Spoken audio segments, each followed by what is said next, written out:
Well, what a remarkable evening. To think 40 years ago tonight, we didn't even know if we would move to the West End from the Barbican Theatre. And here we are, in front of this incredible cast all this time later. It's been has been the most remarkable family. It has grown and grown and grown. It started in the theatre, it's moved to the movies, and now it's in arenas. So it's been the most amazing few days here, when people have crossed the generations. Swings who've become Jean Valjeans, young Cazettes who've become old Cazettes, who've become Fontines, and are now Madame Thénardiers. There are several Mariuses that I've already booked to play the bishop.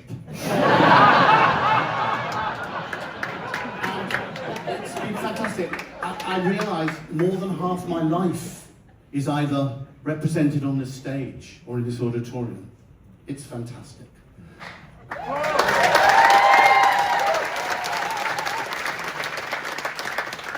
So I have 40 years of thank yous. There's so many wonderful people, both on stage and off stage, and of course, my amazing team who've made all this happen.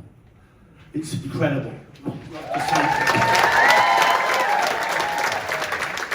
Of course, Les Misérables began its life in Paris. But this British version has been the most wonderful collaboration between Alain, Claude Michel and I, and Trevor, and John, and James Fenton, and Herbie Kretzmer, and Lawrence, and James, who've done this wonderful thing tonight, which taken the work of everyone that created it, and they put it on in this beautiful theatre, which was completely rebuilt for Les Misérables. So thank you all so much. 1,000 thank yous to everybody. But most of all, I must thank the two people who have brilliantly had the inspiration to write this show. Without them, this fairy tale would never have happened, and we would not be here tonight. My dear, dear friends, Alain Babille and Claude Michel Chapman.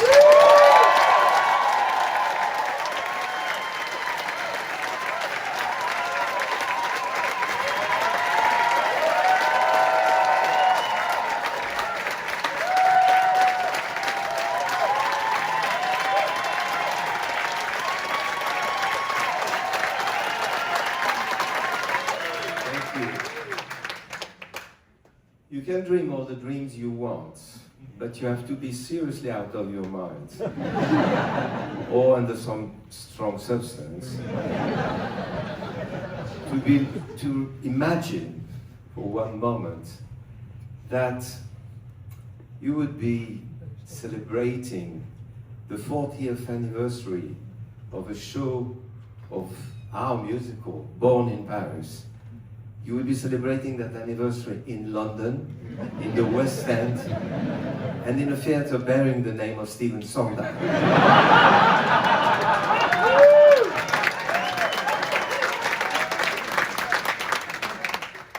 There's someone out of his mind called us back in 1983 and said, I'm Cameron McIntosh.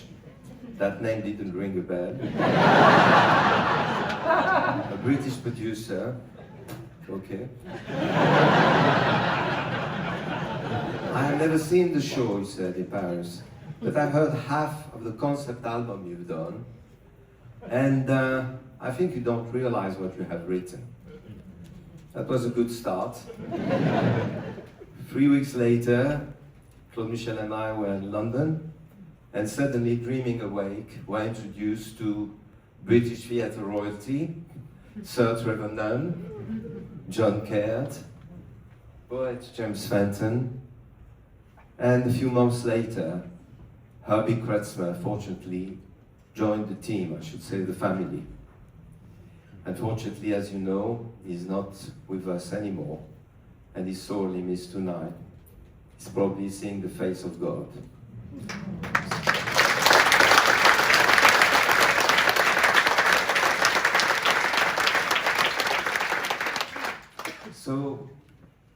to thank you for helping us to shape up our original work to what it has become today, which was a wonderful collaboration, a work of several weeks, months,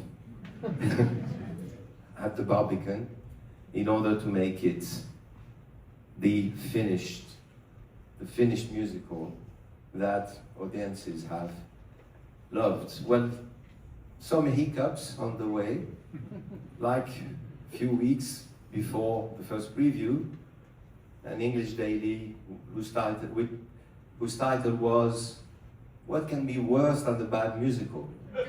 A French musical.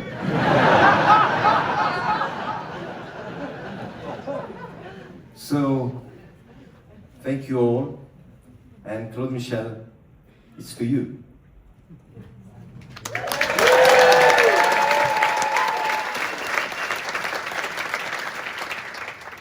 Can you imagine the amount of work to have to deal 40 years with the Cameron Macintosh? Wait. With the Cameron Macintosh Symphonic Orchestra playing every night the score. I really need the help of a lot of people. And of course, the first one, I hope he's here tonight, is John Cameron.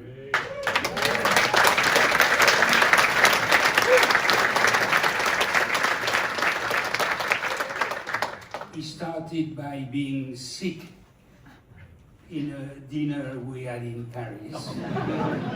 What? Yeah. And after, I have other collaborators, because one night we went to see Evita, or I can't remember which one. You know, there was many shows in London and Cameron asked me to rush. Okay, so, and we saw a production on stage, and we didn't see the microphone. There was no mic. We thought it was a miracle when we realized that they had little mic here. And we said, but who did that? So everybody told us, but it's a new concept by Andrew Bruce, right, in a company called Autograph.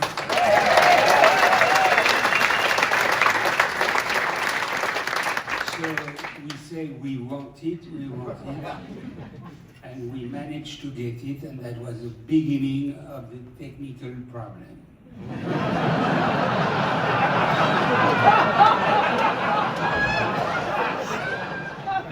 So we had to keep going, and a wonderful thing did happen to me is that part of the young team working with Cameron, I met somebody I like very much. We have been collaborating very closely together, and he's still there tonight, working for us on all the shows we've been written. It's not so much again. And, but thanks to him, thanks to Stephen Metcalf.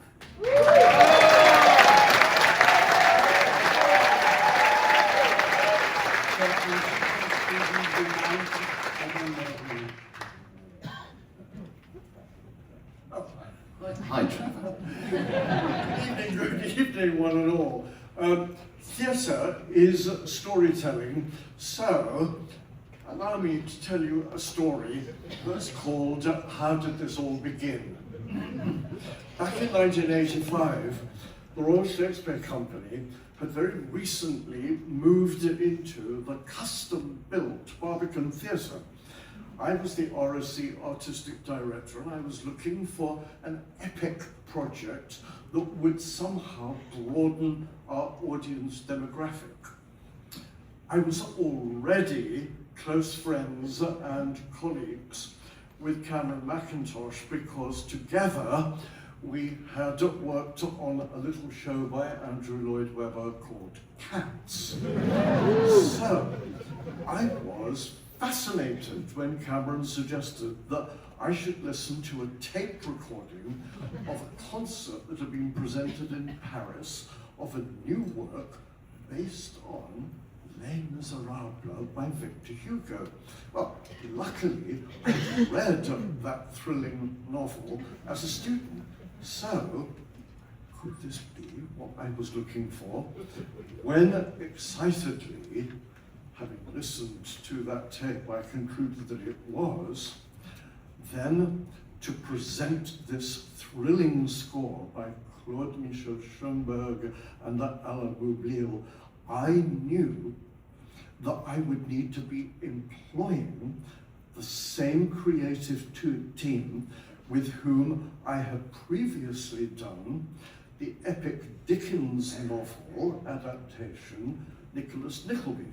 So, my co-director, John Caird, my designer, John Napier, lighting designer, David Hersey, they all had to come back in and work on this.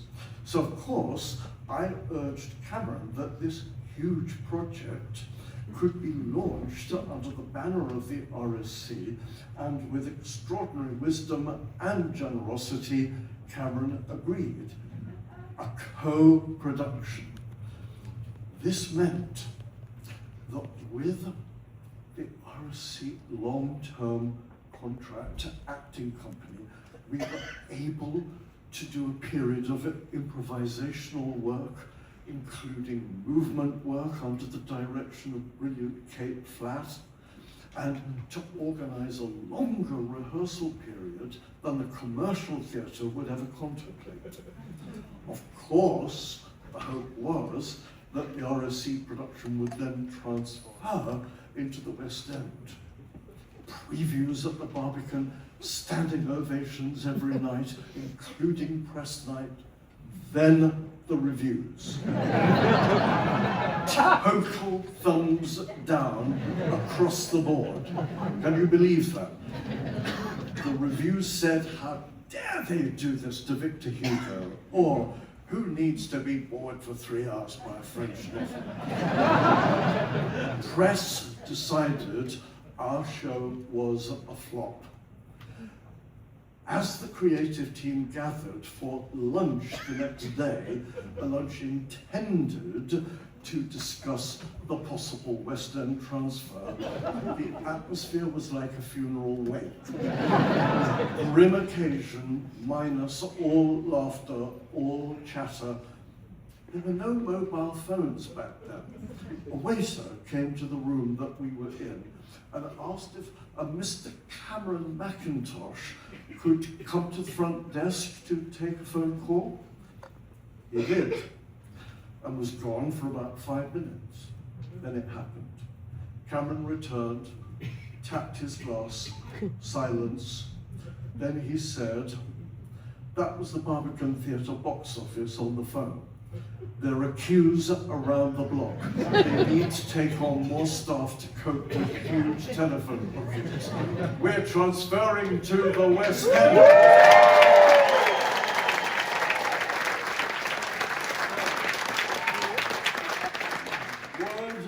Word of mouth had spoken, and Cameron took the plunge. It's 40 years since that moment. Since then, I don't think any of those newspaper reviewers has said, okay, maybe I got it wrong. But it was audiences who decided that our show was a hit. So, thank you, Cam, and thank you all.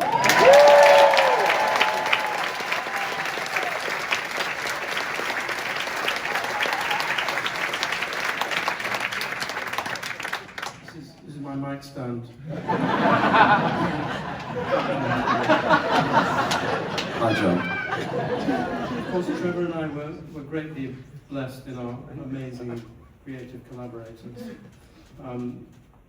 especially, we've all mentioned Herbie Kretzmer, who would have been 100 years old 4 days ago.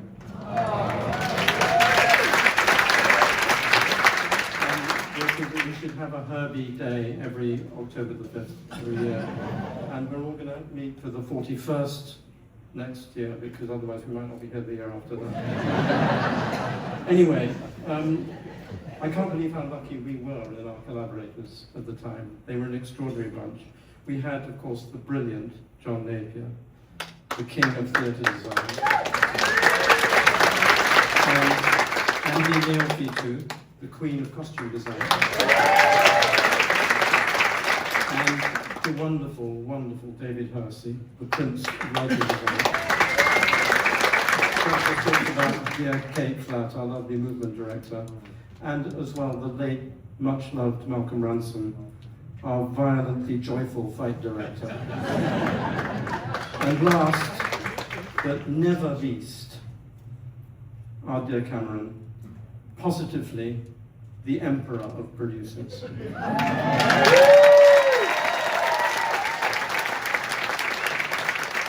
Let's have a big applause for this amazing team of people.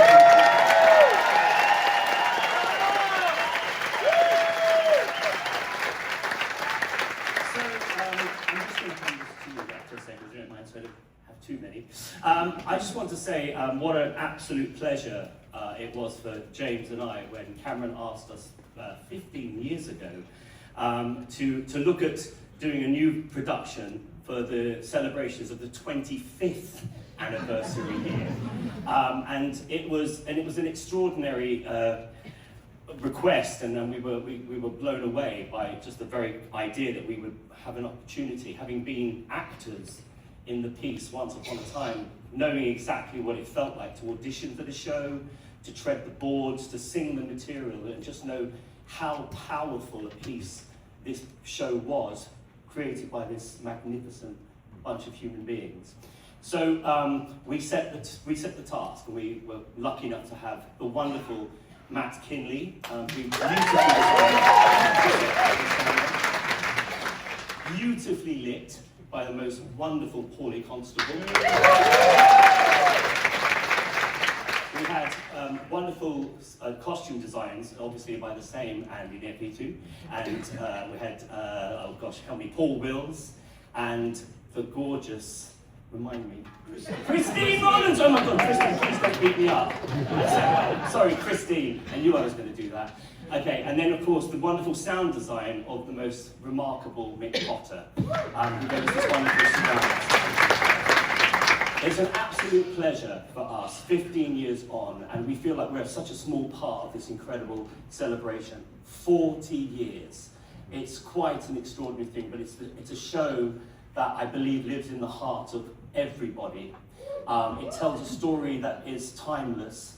And you know what? The most important people that have been part of it have been you, who have come time and time again to support the show, production after production, country after country, seen by millions. It's just Les Misérables.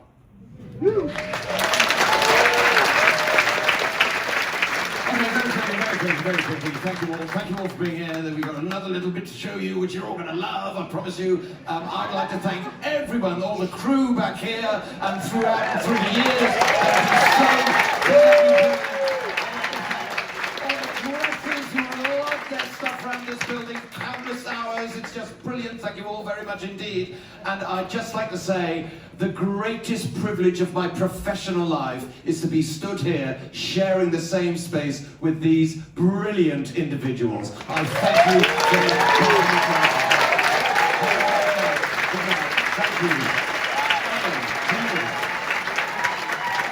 Now much. we've reached the intermission. I am so thrilled to bring onto the stage, from the 40 years that we've had, some of those brilliant artists, stars in their multitudes, to entertain you tonight with this new show.